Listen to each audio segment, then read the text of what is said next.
So if the boys and girls could come to the front, that would be great.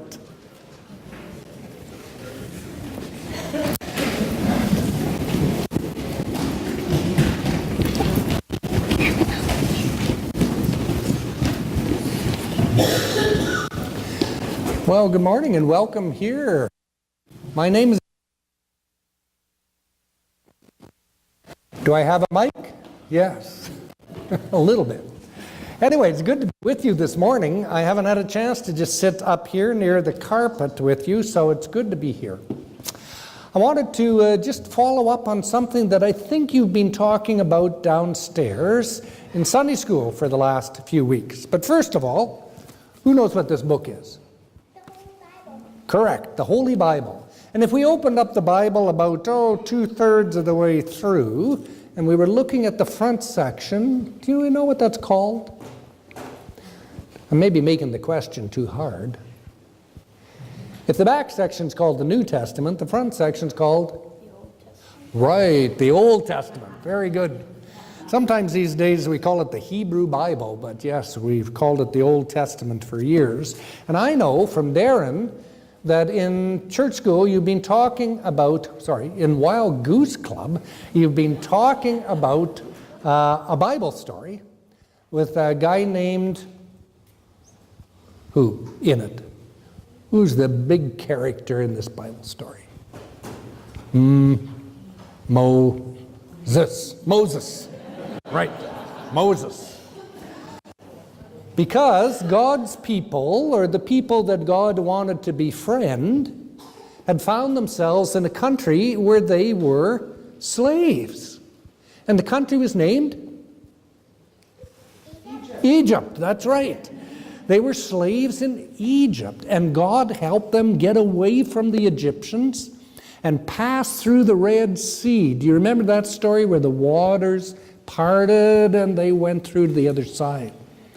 Well, once they got to the other side, maybe Darren's told you this, but they wandered in the desert for 40 years. That's a long time. Anybody out there 40 years old? Okay, I saw one person being truthful. 40 years is a long time. And they were in the desert for 40 years, wandering, taking God's leading, hoping to get to this place they called the Promised Land. And in today's story, that part of the story of being in the desert is when they get thirsty. Have you ever been thirsty? Yeah. Want water? Parched? Well, that's what was happening to them. And so they did what they did a few times, is they complained to their leader, Moses, and said, "You should have left us back there in Egypt. You should have let us stay as slaves, because now we're going to die of thirst out here in the desert.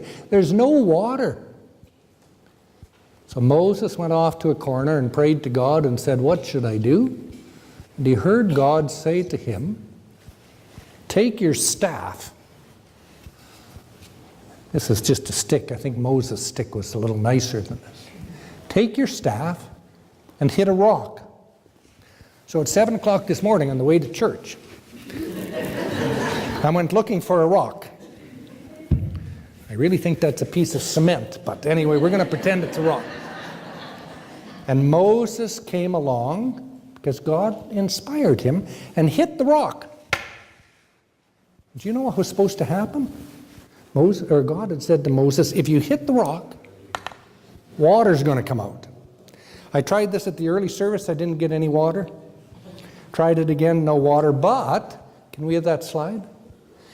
There's a picture of Moses hitting the rock. Now, Moses is maybe smarter than me, because Moses is hitting a rock that seems to be kind of in a mountain somewhere. And maybe he just found the right spot to knock some rocks away, and out came the waterfall.